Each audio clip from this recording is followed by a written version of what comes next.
Hey guys, what's up and welcome back to my channel Mati and Ages. And today we are going to make pom pom. So ये pom pom बनाने के लिए हमें सिर्फ और सिर्फ woollen thread चाहिए और बाकी तो पूरा pom pom हम अपने फिंगर्स की हेल्प से ही बनाने वाले हैं. So let's get started.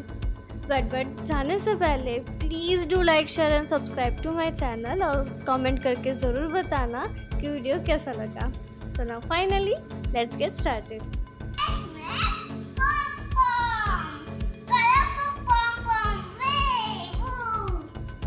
सो सबसे पहले तो आप कोई भी आपके फेवरेट कलर का वुलन थ्रेड ले लीजिए और फिर उसको आपके 3 फिंगर्स के अराउंड लपेटना स्टार्ट कर दीजिए.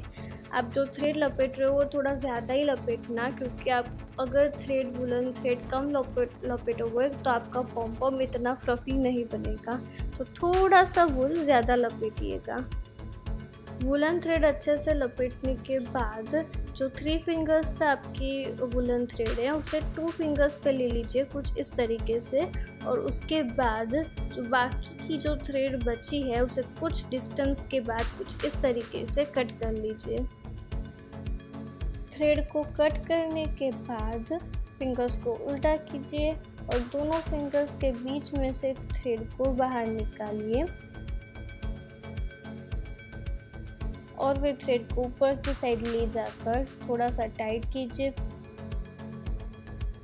फिर वापस से फिंगर को उल्टा कीजिए और 2 फिंगर्स के बीच में से वापस से थ्रेड को बाहर निकालिए. फिर वापस से फिंगर को उल्टा कीजिए, थ्रेड को बाहर निकालिए, ऊपर की साइड ले जाकर थोड़ा सा टाइट कीजिए और फिंगर को वापस से उल्टा करके थ्रेड को बाहर निकालिए. ऐसा 3-4 बार करने के बाद ये जो छोटा सा थ्रेड रह गया है उसे साइड के दूसरे किसी थ्रेड के अंदर डाल दीजिए, अंदर से बाहर निकाल दीजिए ताकि वो छोटा सा थ्रेड आसानी से बाहर ना निकल सके.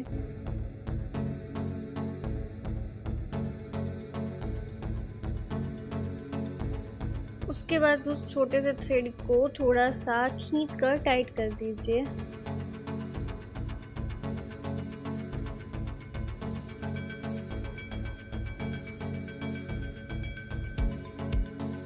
उसके बाद थ्रेड को 2 फिंगर्स से 1 फिंगर पे ले लीजिए कुछ इस तरीके से.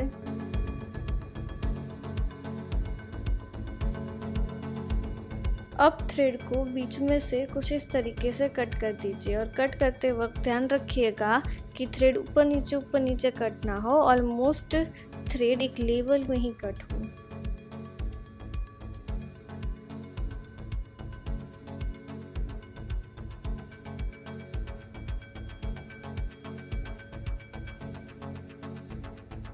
अब कोई भी कॉम्ब लेके वुलन थ्रेड को कुछ इस तरीके से अनटेंगल कीजिए ताकि वो जो थ्रेड्स है वो फ्लफी दिखे और फिर आपका पॉम पॉम भी फ्लफी दिखेगा.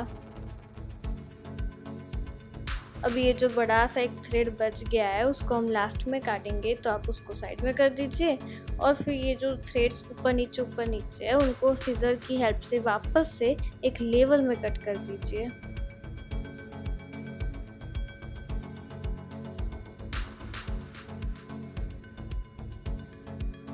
अब मैंने इस थ्रेड को ऑलमोस्ट एक लेवल में कट कर दिया है और फिर उसके बाद जो आपके 1 फिंगर में थ्रेड है उसे निकाल दीजिए और फिर उससे बीच में से कट कर देना है. बस फिर वही सेम स्टेप्स फॉलो करने हैं. बीच में से कट करना है, फिर कॉम्ब की हेल्प से उसे अनटेंगल करना है फ्लफी बनाने के लिए और फिर वापस से सीजर की हेल्प से उसे एक लेवल में कट कर देना है. अब दोनों साइड से अच्छी तरह से कट करने के बाद आपका पॉम पॉम कुछ इस तरीके से दिखेगा. अब आप एक छोटी सी वुलन थ्रेड कट कर लीजिए और फिर उसके बाद जहाँ हमने सबसे पहले एक नॉट लगाई थी उधर ही बीच में हम एक और नॉट लगाएंगे ताकि सारी थ्रेड्स अपनी जगह पे रहे और थोड़े टाइम के बाद निकल ना जाए.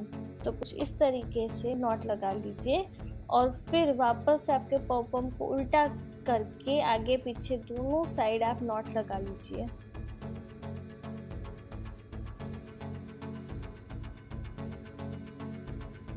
अब ये जो सबसे बड़ी थ्रेड हमने रखी थी लास्ट में कट करने के लिए, अब आप उसे अब कट कर दीजिए. लेकिन अगर आपको कहीं पर हैंग करना हो पॉम पॉम को, जहाँ पर आप इस पॉम्पम को स्टिक ना कर सकते हो या लगा ना सकते हो तो आप इस बड़ी थ्रेड की हेल्प से पॉम्पम को नोट बांध कर लगा सकते हैं। लेकिन अगर आपको नहीं वो बड़ी थ्रेड चाहिए तो आप उसको सीजर की हेल्प से कट कर दीजिए। इस तरह से कुछ इस तरीके से शेक कीजिए तो आपका पॉम्पम एक बॉल की कुछ इस तरह से राउंड शेप में आ जाएगा। उसकी सारी थ्रेड्स अच्छे से बाहर निकल जाएंगी, अनटैंगल हो जाएगी, जो भी आप बोले। तो यस, फिर शेक करने के बाद आपका पॉम्पम बिल्कुल रेडी है। So that's it for today's video, and hope you guys have enjoyed this video a lot and also it was helpful to you. And please don't forget to like, share and subscribe to Mati and Deechit और comment करके ज़रूर बताना कि video कैसा लगा। And until the next video, bye bye.